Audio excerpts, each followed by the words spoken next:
Are you ready for cocktails and conversation? This is Herspiration Happy Hour.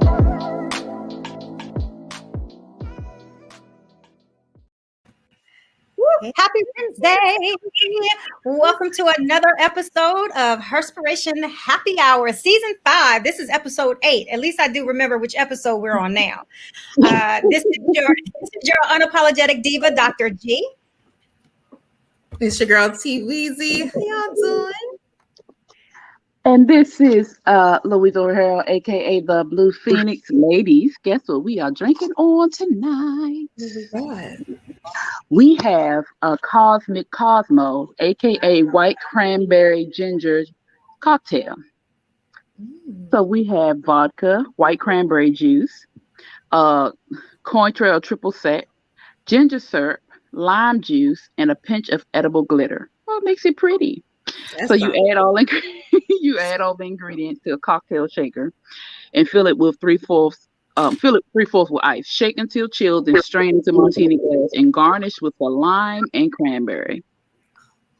Sounds good. Sounds good. Oh, man. So every Wednesday, we, of course, pick our WCWs. And I'm trying to switch to put my earpiece on. So this is going to be, I might have to wait on that. And we celebrate women every Wednesday who are out here making a difference out here, changing the world that we live in and doing some just amazing things. So who wants to go first? I'll go first. Does anybody remember the Watergate controversy? Well, we had the young lady who was a congresswoman at the time during the Watergate scandal. Her name is Barbara Jordan. She was a politician and an educator, and she was born in 1936. She passed away in 1996. She actually helped the Watergate scandal helped thrust her into the national spotlight. While she was sitting on the House Judiciary Committee, the Congresswoman eloquently explained why she supported articles of impeachment against Richard Nixon, which was really cool because in 1972, Barbara Jordan and Andrew Young Jr. became the first African American elected to Congress in the 20th century, rather. So, on top of her being on the committee, she also spoke against Richard Nixon during the Watergate scandal. So that's how she became well known. Okay. All right. Well, I guess I will go next. I chose this time Mary Church Terrell. And so when we often talk about, it's Black History Month, and there's a lot of times we talk about slavery and all of these other things. But one thing that was interesting about her, she was an activist and a suffragist, but unlike many of the African-American female change makers that people always discuss, she actually came from a very affluent background because her father was one of the South's first Black millionaires. And so she used that as leverage to fight racial injustice.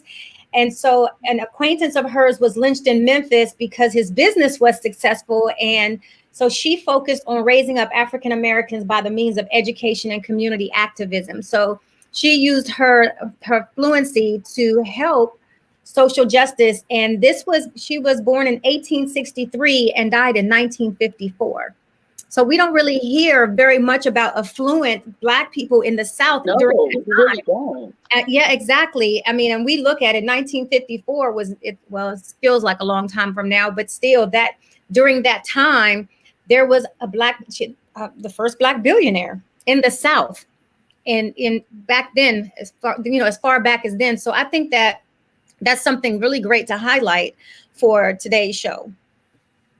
And that's just 60 something years ago. That's not that long ago. Exactly. No. So just to know that we had a millionaire that in the South during that time I never even knew that. That's like, I'm gonna just piggyback a little bit off of what you said, like millionaire, Madam C.J. Walker. Now I'm gonna use her today as my Woman Crush Wednesday. That just triggered something for me. Thank you, Dr. P. Every time I think about Madam CJ Walker, and it's funny, I thought about her because my niece is actually gonna be her for this month before the month ends. And my sister asked, which outfit should she wear? Which kind of costume? So the one I chose, she had on business attire with a little top hat. And she's like, why you wanted her to wear that? I said, because she was a businesswoman. She poured into other women and she wanted them to all be independent, how she became.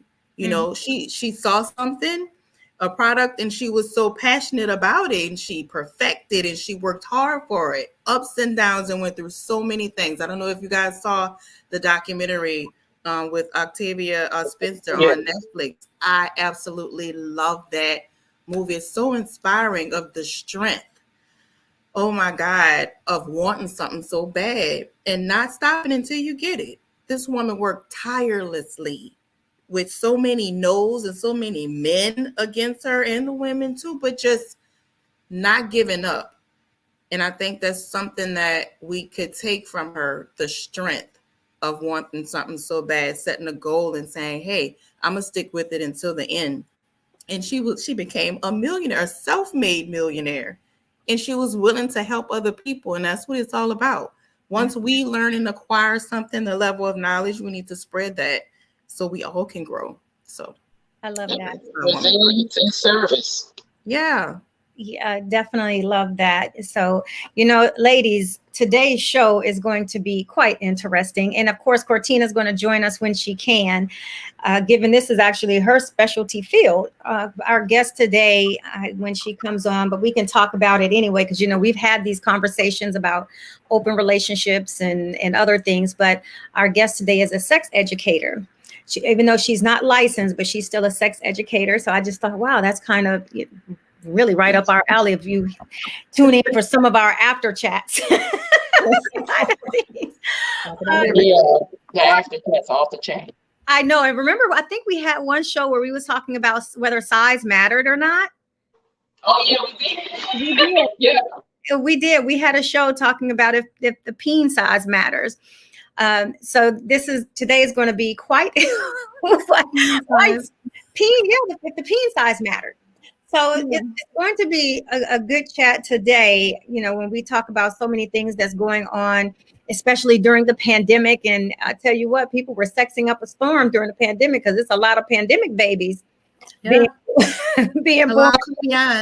Look, but I actually wonder, and this is a question I'm going to ask for, you know, Cortina when she comes on, is, you know, what drives people to decide to go to sex therapy or feel like they need sex education? That's a good question. I was about to assume, but I want to hear a real answer. What were you saying, Louisa? Can you re-ask the question?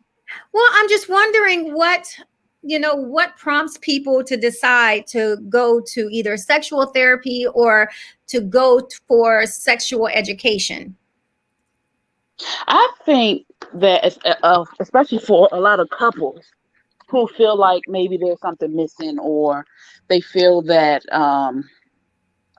they need a little bit more help, or sometimes it's things within a person that they don't know how to express to their partner, and going to a sex therapist or a counselor or whatever will help you express yourself, and it'll also help the other person to accept it. Because sometimes you can tell somebody, "Oh, I want you to choke me." What? You know, I use that because that's kind of, you know, more not advanced, but, you know, for somebody to say, "I want you to choke me," you're like, "What why do you want me to do that?" But it's a kink. That's more advanced though.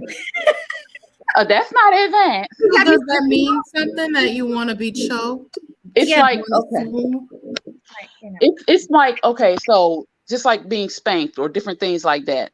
I want to be tied up. I want to be handcuffed. I want to, you know, you tell somebody this stuff, and if they're not used to hearing it, or they're quote unquote what they call vanilla, which is not a bad thing. That's just what they call people who are not into kinks and stuff like that. Mm-hmm. They will look at you weird. They're called vanilla. Mm-hmm. Mm-hmm. Okay. In the lifestyle, quote unquote lifestyle. That's a lifestyle term, and I don't like that term vanilla because that doesn't mean that you're playing. It just means that you're not into doing certain things that they will be into.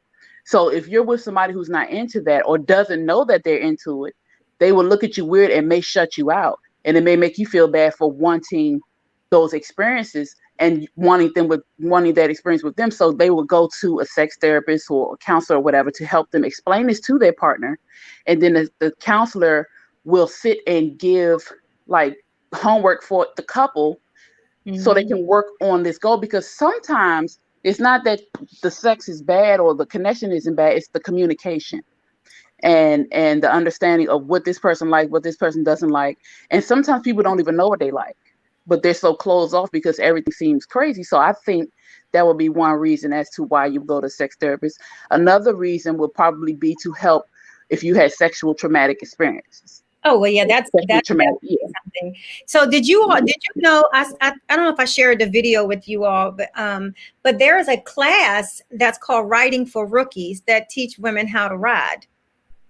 Oh yeah, I think I've seen that video. Is it Naomi or something? Omi? Oh no, not the one you were talking about. No, this is different. I remember seeing. I've seen that, and it was like a lot of women in one room. Mm-hmm. Yeah, and they had their pillows and they were like humping and whatnot. But yeah, but it's so funny because a pillow is not the same. Well, you know what I'm saying? Really, I can see it being good exercise for the knees. Yeah, true. And, you know, keep the mag knees going. You know, I shared it with you all, so you all can go and get it. Okay. But why are you laughing to see what? No, I'm just thinking about this because when you just mentioned, there's another sexologist that I'm aware of, and we follow each other on Twitter. Her name is Tayomi Morgan, but she's a sexologist and she have all types of classes. She also teaches how to ride. She teaches how to do everything.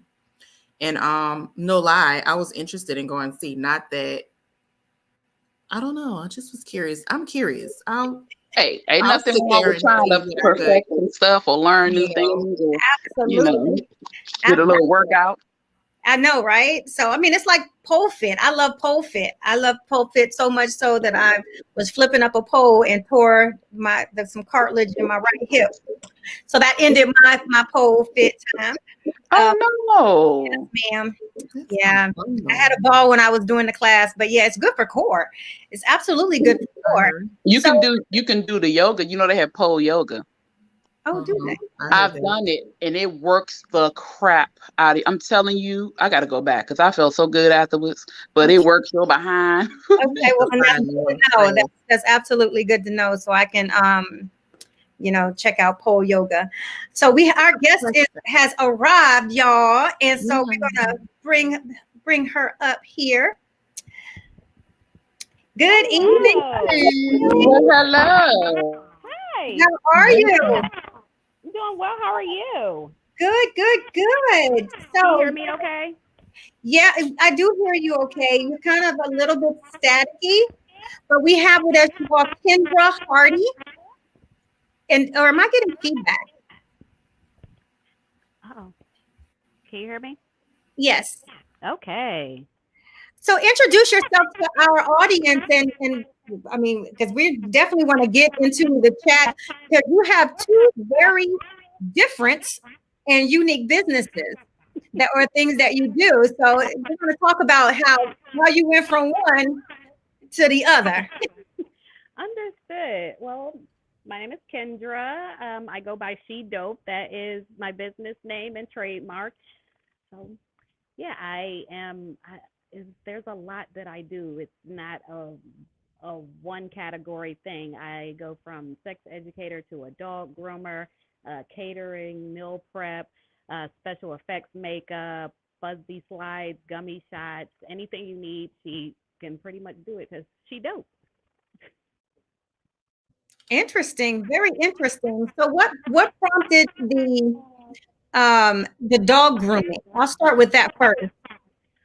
Well, someone tricked me into dog grooming. I started working at a pet store and I got another opportunity to be a manager at another store. And they was like, oh, I have another opportunity where you can make more money and you seem creative. So you can like perfect your craft also. I'm like, okay, cool. Not telling me that it was going to take almost a year for all of this to happen, but yeah, 7 years. Well, oh wow, about 7, 8 years later, still doing it. Nice, very nice.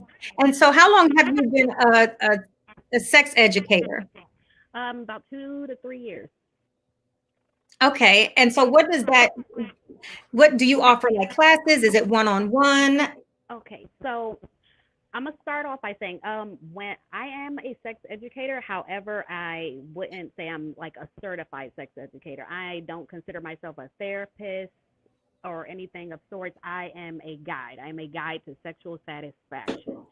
So I don't want that to be confused with anyone. I can't help you on like your underlying issues, but I can give you my insight on it. I give my input based off of knowledge and experience. So I do research off something.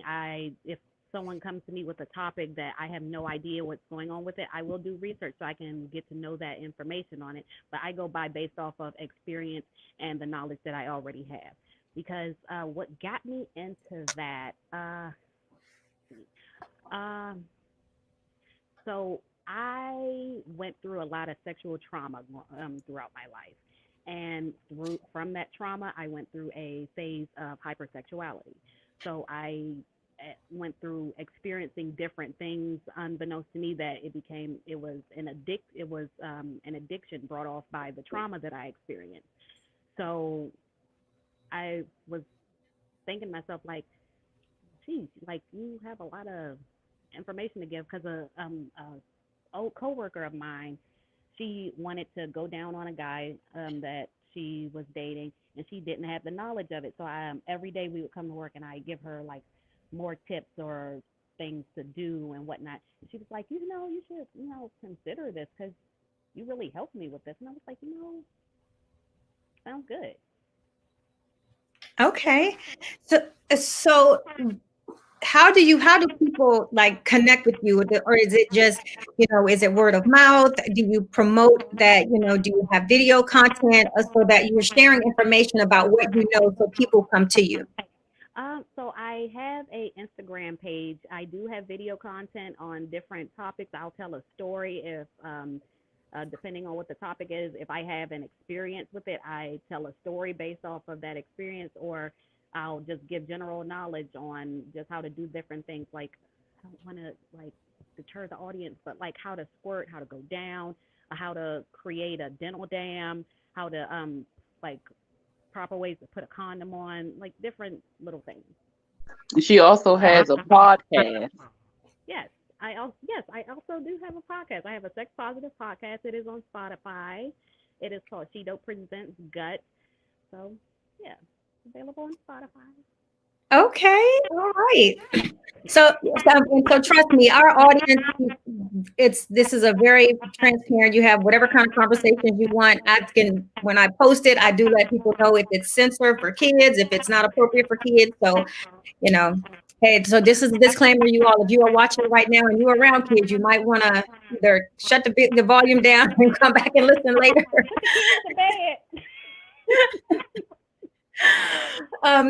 So when people come to you, what's the most people come to you for? Like, is there any particular area in your sex education or discussions, or do people come to you for? Like writing? Is it oral? Is it? A lot of people come for the same things. Oral, I get occasionally writing, always get like squirting and anal. So a lot of people are just, it's like a lot of people are interested in these certain topics. It's not just one topic. Every now and then I'll get like a good topic, or no. Also add to that threesomes. People always want information on that, and it's mainly guys versus females on that one. Oh, okay. Tessina, why are you looking like that? You're muted. I'm over here talking my tail off, y'all. Oh my goodness. When you mentioned guys ask about threesomes more, so I'm like, what do they ask? What do they want to Because know about them? guys always want every guy's just major fantasy is It's to have, women. yes, two women, but they want to know, oh, how to make this happen. Like, you have to talk to your partner. You can't just do it because, oh, you want to do it. Your partner has to be the one basically to initiate it, and you don't want to put it in her mind and then she feels uncomfortable with it, or force her into it and then she feels uncomfortable. So it's all about, and a lot of women don't want to share. So you got to make your partner comfortable. You have to create some stability within your relationship in order for them to want to bring someone else into that. Because you can't bring someone into a broken foundation and then there's room for Worse. keep you out of there. You know what I Yeah. find? Speaking of threesomes, this is what I hear when I listen to like these sexual conversations, we have amongst our friends and stuff, is most men want to have this experience with two women, but what about one woman and two men? Do you Exactly. ever get these types of inquiries? I do, and it's often it's it's a taboo to some people. It's very uh, it's not the norm, so people see it as a negative thing. But just like, oh, a man wants, like say, a man wants two women. Why can't a woman have two men without it being, oh, such a double standard with that? But oh, because women are so sensitive, and oh, she's automatically a lower person because of that. I'm like, no, women are very strong, and honestly, for a woman to do that, that's a very strong woman. Like, because we go through a lot. Having regular sex versus having sex with two people, like, At one I feel time. it's all equal at the end of the day. I don't put anyone on a pedestal. Everyone is all equal. Yeah. I like that Okay. aspect. Did you have something you wanted to say, Louisa? Oh no, I'm just listening. You I know That's it's funny okay. because I know a lot of stuff. And so this is not new to me, and I already know her. So Pam, don't be doing that. Okay, we'll talk later. But still, so I don't, Wait, I don't really have many questions. what does that mean? Clutching your pearls. What's that? She got 5 kids, so Pam need to stop. Dang. I'm just saying you have 5 kids. So I'm sure. Look, She know what she doing. get right. So you said that you had some childhood, you had some sexual trauma that you had to overcome. Yes. Did you have to overcome those things before you decided to, to do sexual education, or you use that as a part of therapy, just like, you know what, I have to normalize it for myself because in order to deal with my trauma? In order to be able to comfortably educate people on certain topics, I had to heal from the things that I went through, so I can give them the best experience, or give them the knowledge that I had without being triggered myself and feeling uncomfortable, and then just going into just a black hole because I feel a certain way and aren't able to service them because, oh, I have something that I have within me that hasn't been healed. So yeah, in order to give people that information, I had to do some inner work and get that taken care of so I can give my best. Okay. Very And that makes interesting. sense with any aspect of, I think, education, especially sexual, because sexual not only is a physical offense, it's a mental, emotional, and spiritual offense as well. So I understand her having to go through some form of healing in order to share that part, because things are going to come up and you don't realize that it's going to affect you. The So triggers. yeah, the triggering, and you can have positive triggers and negative triggers, but the negative triggers are the ones that stunt your growth. So it's important to do it. Yeah. Tessina, why are you looking like that? What Because, I just had a trigger, but it uh, brought me to a sexual partner that I thought I was addicted to. We had an addiction to each other. So, and wow. I identified that that was a soul tie for real because it was nothing else but that. And when we were together, it was just uncontrollably. It was insane. And so I had to step outside myself and say, this is not healthy. Yeah. No, ma'am. Like, no, you got to gain control of your body, and heal from that because it was toxic. It Mm-hmm. was just toxic, so it's interesting. I've healed from that. It's just not healthy at all. So let me ask you this, Kendra. Sex is, I mean, they're even younger kids now having sex. How do you, or what is your thoughts on, is there a certain age when parents should start having conversations with their children? Because I mean, it one, you kind of, they don't have like traumatizing things happen to them that's going to make them feel either shame around it or anything else like that. And Louisa, you can answer that for me too. At what age did you start having sexual conversation with your kids?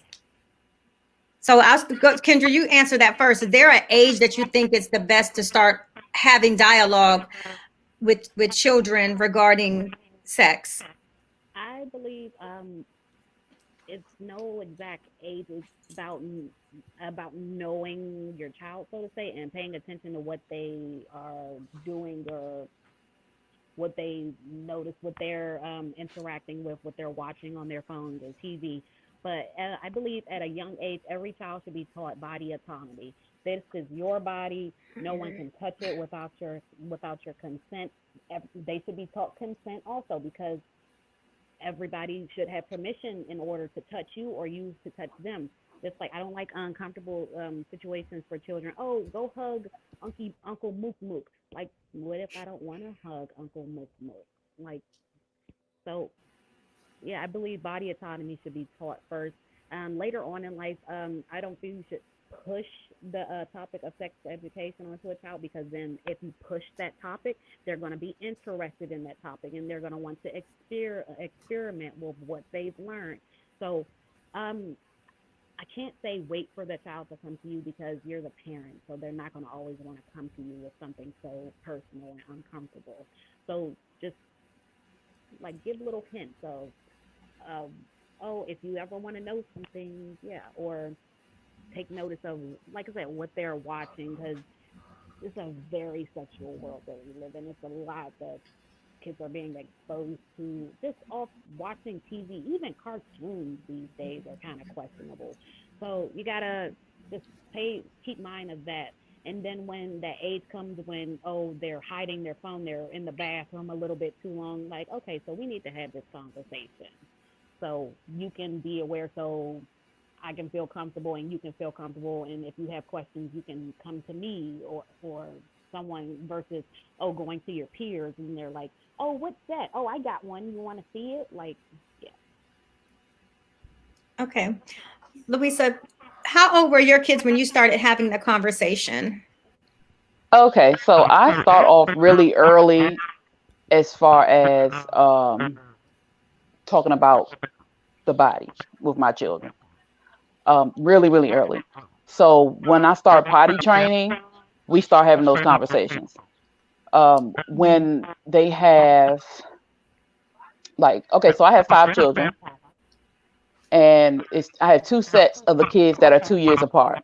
So of course they're growing up together, they're going to see different things, and so I always talk to them. So my children, I don't give little nicknames. You have a vagina, you have a penis, you have testicles, you have, but I've always, you have, this is your chest area. I've always been very specific with them because my mom was like that with me. I was 5 or 6 years old, and my mother drew the whole anatomy of a woman and a man, and we had sex education in our room with my mother. So I I had think it never just seen that depends. until high school. Well, see, I knew early, but like she didn't go specifically, you put the penis here. No, Yeah, but but what it was yeah, expressed. I knew what it was. And she would watch us in the same way I do with mine. I watch or I listen to their conversations, or when they start developing, we have conversations, and like I let them know that this is your body. As far as masturbation, like I tell, because a few of them I notice explore, do different things, and I'm like, okay, but this is your body. this, and that, blah, blah, blah. If you feel like this is what you want to touch her, so okay, I understand, because this is a part of your body of exploration. You also have to learn privacy. You also have to be mindful of other people. Another thing too, with Kendra talking about technology, my children were introduced to porn fairly early because of their dad watching on his phone, and he used to let them get on his phone. And so, yeah, they used to piss me off. I wanted to kill him so bad. So because they were introduced early, I had to go and talk to them about what they saw and why they didn't say anything, because you're not going to be watching that, and what did you notice and what did you see and different things. So it's like I have to look at each child, because of course everyone is an individual and they blossom at own separate times. But I start from early on when they start potty training. No one is supposed to touch you. Nobody's supposed to see you. No one is supposed to put their hand here or their mouth here. You're not supposed to put your hand in your mouth or your pen, anything. And I'm very specific to the understanding of, to the point of their understanding, so. Wow. That's so interesting, but it's not unusual. And the reason why I ask about the appropriate age, and I think Cortina and you and Cortina had a conversation before, because Cortina started talking to her daughter very young about body positivity and all of those things, because she's getting her PhD in sexology. So if people watch the news and even when I was, remember I was out of high school at the time, but kids in elementary school, I remember a case that happened that two children was put off the bus for performing oral sex in the back, a girl to a boy, like elementary school age, like I think between 9 and 10 years old. That's almost disturbing that children that young would know such an act. Because they watched it. Correct. But you have some parents that refuse to have conversations with their children and kind of turn a blind eye to it instead of having those uncomfortable conversations. They're uncomfortable, but they are necessary. And so do people come to you, Kendra, to even help have conversations with their kids at all? Just as they say, oh, well, I'm nervous to talk to my kid, but my kid saw me in the act, walked in or bust in or whatever. And then how do you handle those kind of situations? So I actually have been asked, and a friend of mine, she was nervous talking to her son about it. She's like, oh, because he's a boy, I don't want to like make it seem like, oh, mom, you're gross. Like, you just gotta talk to him like he's a regular person. Like,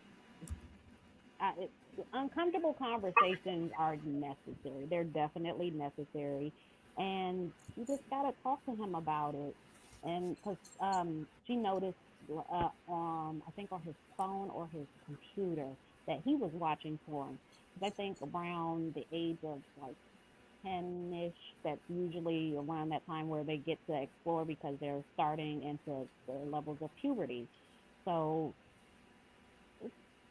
not that hard. It's just go to get some ice cream and just bring it up like casual conversation, because it's going to be uncomfortable for both of you, but it's necessary so you can have this conversation, get it out the way, because you don't want, like I said, you don't want him to learn from his peers or learn from just what he sees on the internet, and then boom, next thing you know, consequences that you have to deal with. Oh, someone's pregnant. Oh, someone has like a STI or something.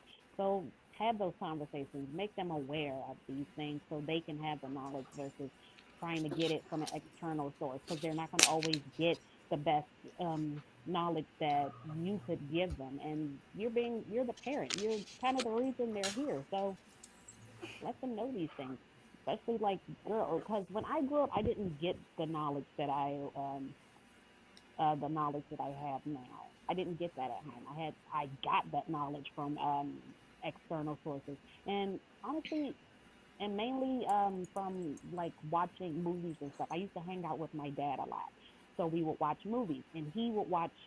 He he was a grown man, so he would watch the movies that he wanted to watch. I was tagging along, so I would watch the movies too. When I was 5, my favorite movie was Purple Rain. So that's kind of horrible. Me too. Dang. And I still love it. Yes, Purple Rain, and then later on it was Booty Call, and that was just a horrible movie for a I child to can't get watch. into booty call. Me either. Just don't hold my attention. But go ahead. he he would watch a lot of black movies, so I saw a lot of movies I wasn't supposed to see, and I got knowledge from those movies, and then having peers and would learn from them also, and I wasn't getting the proper knowledge that I was supposed to get. So during that time in my life, I was interested in what I was seeing because around that time, about 5, 6, I was assaulted. So that brought on my curiosity, so to say. So it's like, okay, so this is supposed to be a good thing. Okay. So and like later on in life, I realized that this is not a good thing. This wasn't supposed to happen because when that happened, I didn't take it as a bad thing at that moment. From watching what I saw on TV, hearing stories at school and whatnot, I'm like, okay, so this is the good thing. This person likes me, maybe, I don't know. So it was very confusing. But it doesn't talk to your child so you don't, so no one else has to groom your child. So let me ask you a question from something that you said. Like children can watch things and they're learning from all of these external things. Is what is, I guess, false that they would see that wouldn't be accurate? You know what I'm saying? Because if they're saying like, oh, they're learning from other people and not you being able to talk about those things, is that still them really learning things that are not correct? I wouldn't say that they would be learning things that are not correct, but every source isn't always a good source. All information isn't good information. So even if they get that outside information, you can still add your input in it or take some of their input out of it. Because like people, I knew a person who said they didn't learn anything about sex. They learned sex through porn, and I'm like, that's not how you should relate that to your sex life as going forward.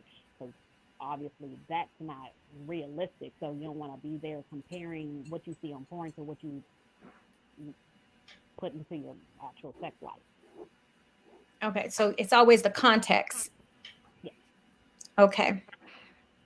Ladies, you have any questions? You awfully quiet up there. Oh, I have a question. Oh, go ahead. I'm talking about Louise up there. She like all quiet.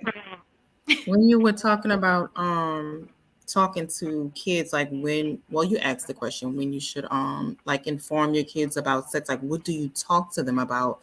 Have you ever had to educate a child? And I've been in the company of someone with a teenager, a female teenager, and this teenage girl is heavily sexual, but not in a good way. And this child has been, I guess she's hypersexual, and she's not responsible. She's still a child. She's like in the 8th or 9th grade, and she's been videoed already. I hate to say promiscuous, but it's more than 3 guys already, at least. But to be so young, so how would a parent talk to their daughter? Like, what could a parent say to their child that has been so experienced already? I feel that they should have this discussion with her because why is she so active at such a young age? Like, did something cause this, or did she just say, "Oh, this is good. I want to keep going with it"? Yes, that's what it was. Then if because you can't be a strict parent. If you shut her away and you become too strict and too overbearing and protective, she's going to want to rebel and to do more and to do it worse and to just make the most of it. Um, Educate her on safe, ways to be safe and to protect herself and to, I hate to say it like that, but to Birth control. yeah, that and become more responsible with it, because I don't feel that it's not right that she's having sex with multiple people at such a young age. 'Cause, yeah, 'cause consequences happen. Even like, and I don't want to say, oh, if she don't care, then you shouldn't care, but educate her as much as possible. Like, you can't lock her away. It's just gonna make it worse, and you can't praise what she's doing, because then she's going to think there's nothing wrong with it. Just educate her as much as possible. Let her know that, yeah, we don't agree with what you're doing, but be safe about it. Because can you afford to take care of a child? What would you do if you happen to catch an STI? There's some things out here. Everything isn't curable. Right. So, and everybody isn't meant to touch you, be inside of you. You're carrying that person around. So, Yeah. I have talked to someone. I have talked to a teenager about sex. Because a friend of mine, he's a single dad, and his daughter is a teenager. And it was around the time she started her cycle. He didn't know what to do, how to have this conversation. Just like on Holiday Heart, when the girl got her period and the father was all confused. It was kind of in that situation. She got her period. He didn't know what to do. Like, I know you talk to people about stuff, so can you talk to her? And honestly, that's a good time to start, because, yeah, you're talking to them about their cycle. So it's going to stem on to conversations about more and Sex. what happens during your cycle, what your cycle is about. This is going to be with you for the rest of your life, minus if you're having a kid or get birth control. It can change. It's never the same. Yeah. So let me put on my Cortina hat for a minute. So, because I also, for the audience that's watching and the audience that's listening, I do want to cover one thing here, especially with the situation that you mentioned, Tassina. Hypersexual behavior is completely normal, especially if it's a hormonally driven occurrence or situation that's happening with that child. It's better to teach children how to be responsible, and you help them be responsible, and then you also get them to talk to somebody, because sometimes if they're not touched and it's just a sexual desire that they have because they either stimulated themselves, they like how it feels, they had that experience, it matched it, and that's what they have. So when people become nymphomaniacs and want to and have these hypersexual desires, it's almost like fetishes. People have fetishes from when they're small children sometimes, and they grow up with those same things, especially once your hormones and everything start happening. So body chemicals are going to, as they're going into puberty, that's going to be completely normal. So, but as a parent, you have to be responsible to teach your children or child to be responsible with those emotions and those feelings, not cover it up, not make them feel shame over it. Because a lot of times when they have shame, it causes trauma, essentially. And they carry that trauma into relationships because they feel shame around body image, around sex. I can't do these different things. And that's not something that you want. To build healthy dialogue, and if you cannot find a specialist, a sexologist or a sexual therapist that can help your child understand and process those desires and urges that they are having. So go ahead. I'm sorry. that. No, I'm saying, but that's what I would say on that, rather than look at it as in it's a negative thing that this child is in 8th or 9th grade and she's hypersexual. That's a normal thing because of a chemical balance in your body or something. You know what I'm saying? So just wanted to put that out there. Go ahead. I'm going to piggyback off you because I started developing at 6. And I had very strong hormones. I hadn't been touched. I was raped at 15, but before that, I had a very hypersexual energy. I never bothered, bothering with a boy or girl or anybody because I just did not want to. But I had very, very high sexual energy within myself, and I didn't understand it. I couldn't talk to my mom about it, though she talked to us about sex. I just felt like it was wrong because religion will mess you up too. Yeah. And so, when I got older and I didn't have, well, I'll say my first sexual experience was traumatic. And then after that, it was, the next sexual experience I had was with my ex-husband. Well, I was 16 when I actually had sex for the first time. And, you learn from, like Kendra was saying, what you see, what you read, what you hear, what you feel. And I honestly think that it is important to talk to your children. And once they start having sex, it's very hard to get them to stop. Once they get us to stop. And so it is best to talk to them or take them to talk to someone, teach them how to protect themselves and because we are still responsible for them regardless of what they're doing. So they're an extension of us, and if you can't stop them from having physical sex, at least teach them and show them what's right and what's wrong. Yeah, and children are it's very common for children to start masturbating at a very young age as well, and not still understand why they're doing it. Question on that. So if a child is masturbating like early on in their childhood, would that create a hypersexuality type of personality trait? Being I'm so not sexual early? Because you're gonna, I guess, you become inquisitive, right? If you're starting early. I'm just thinking about what I'm gonna have to ask Cortina that question. I don't, because I would but say I think it could, but in a way, I think it would. Yeah, I think that's situational. They explore those feelings. As if, I'm masturbating all the time and it's becoming, I'm insatiable with it. I'm not satisfied with masturbating myself. And they get some actual sex and they just, I gotta have this. I want this feeling. It could possibly, it could possibly start something, especially if their hormones are like very Mine was all over the place.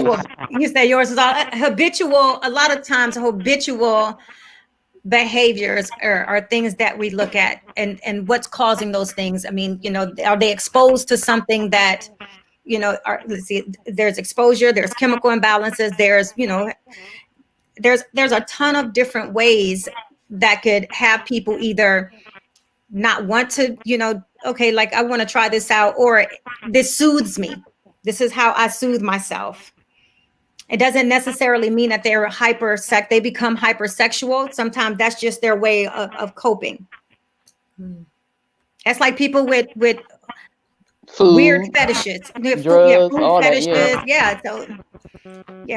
But just like fetishes, girl, when I was going to school and I did a class on abnormal psychology, girls, they got to the fetishes. I was like, whoa, okay.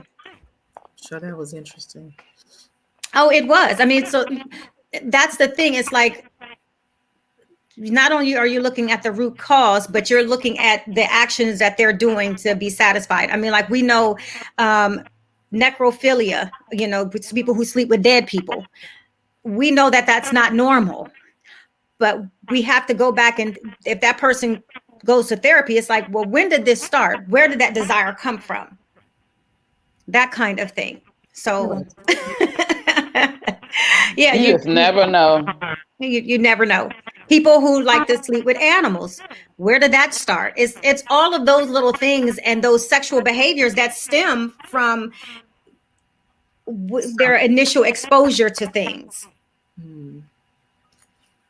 So So Kendra, how can people connect with you? And thank you so much for coming on and hanging out with us for this conversation. So how can people catch up with you, contact you, check out your podcast? Go ahead. Let's hear it. Well, all of my Instagrams are right here. Let's see, I have shedope.nasty for my sex positive page, shedope.craft for all my crafting, everything I like to dabble in. Shedope.grooming for my grooming services, because I do groom cats and dogs, occasionally a rabbit now and then. And my regular page is she.dope.as. I don't want to ASFCK. No U. Okay.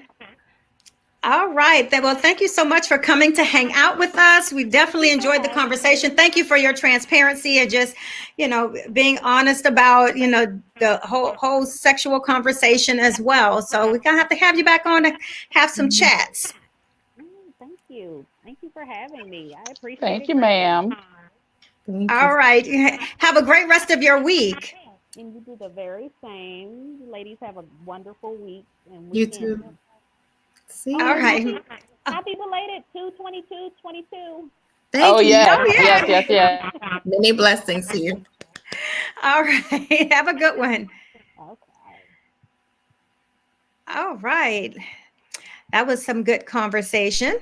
Yeah, it really was. It's so funny because I used to write, well, I still write poems, but I used to write poetry when I was little, getting older and older. And my mom actually thought I was sexually active years before I became sexually active, because my poems would get her hot and heavy, and she go down there with my father.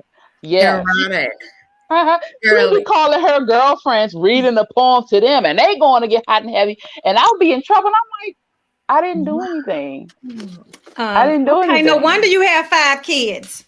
Because when I started doing it, I was doing it. But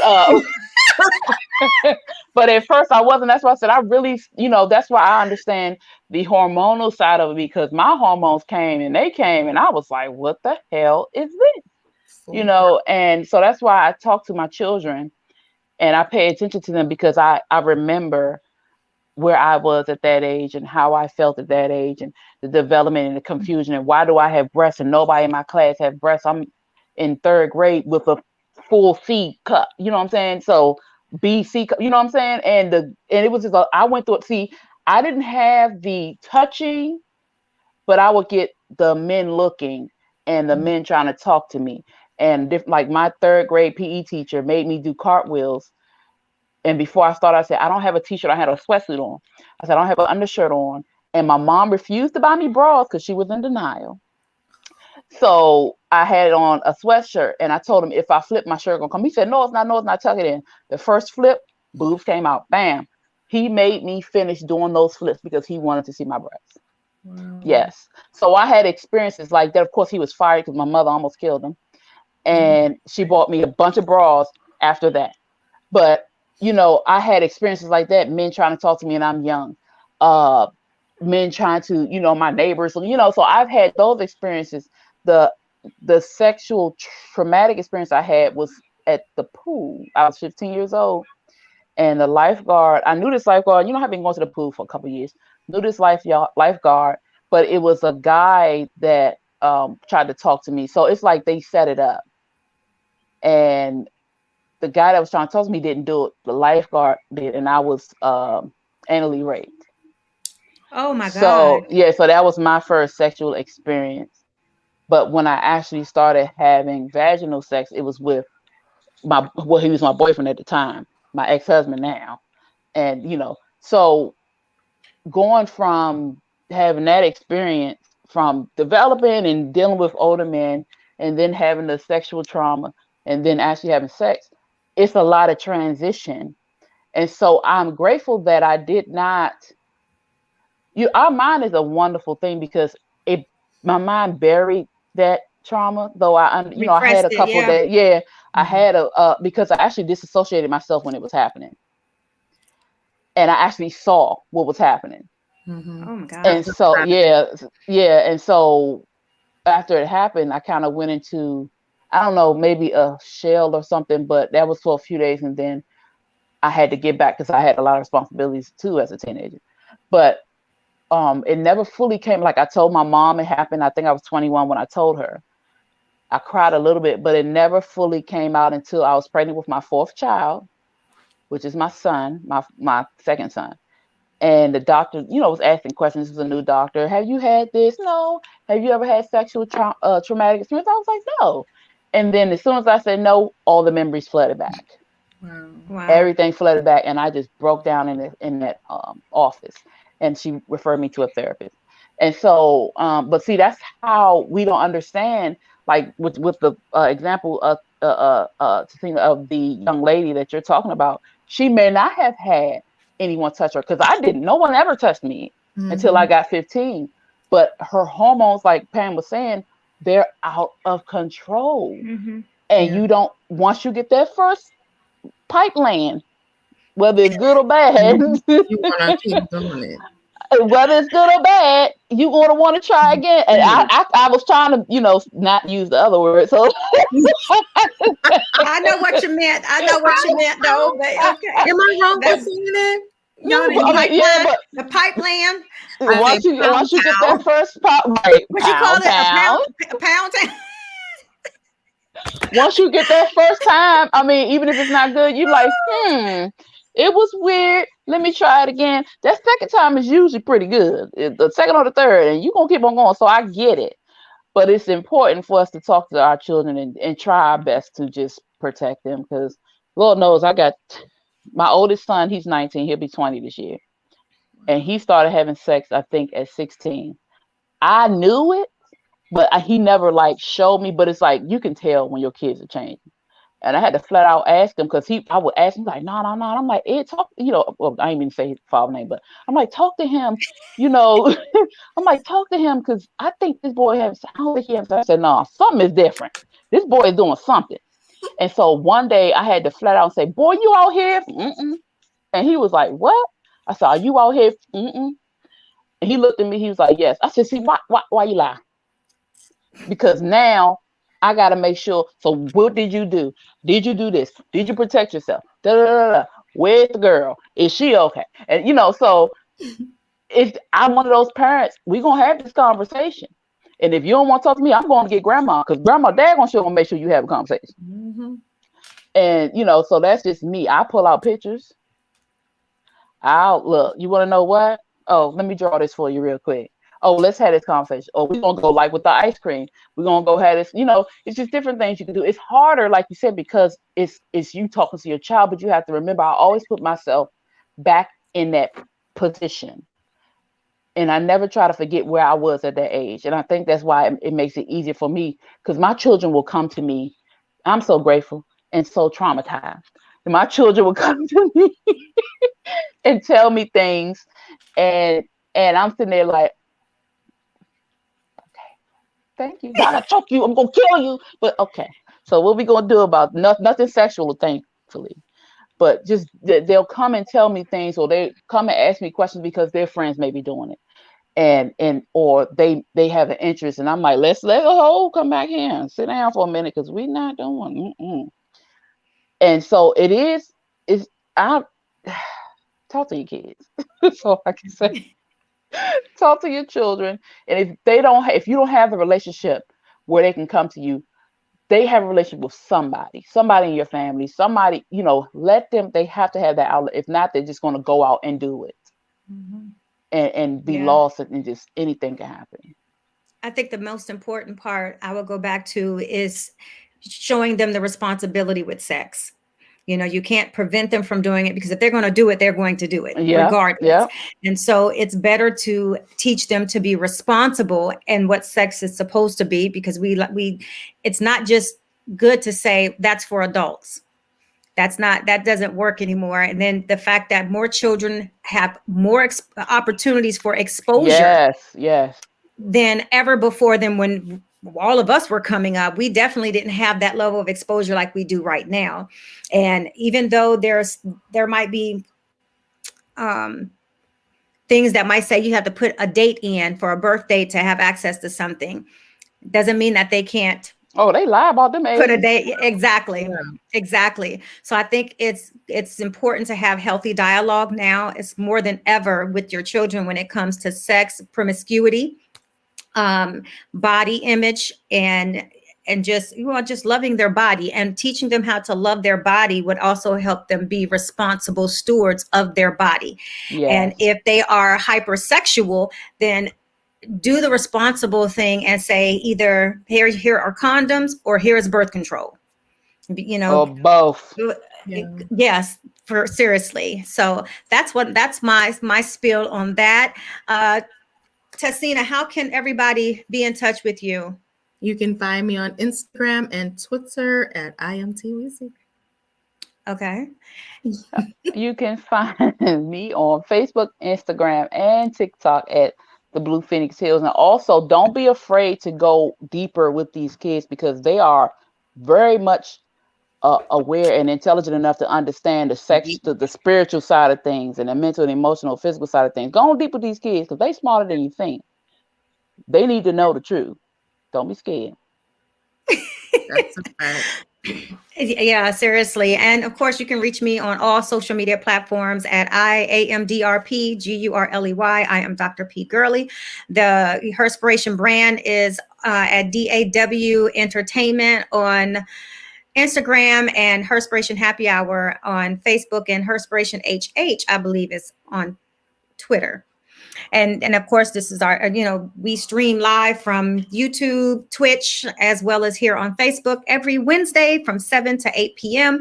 And if you want to go back and watch it, of course, it's going to be on our YouTube channel. If you want to download it, we are on every platform for podcasting that is out there and available. And if you want to be on the show, just go to dawentertainment.com/podcast. And, there's a little button that you can click that you can be featured here. Here again, get on there now, because we are booked all the way out, I believe, until April right now, in which next week, our next guest will be DeBlair Tate. She will be our next guest next week on Herspiration Happy Hour. All right. So, ladies, any last final words? Oh, plus hit that tip jar, www.buymeacoffee.com Tip us, y'all. /Herspiration HH. If you love this show, come buy us a cocktail. But are there any last words that anybody want to say before we close out the show?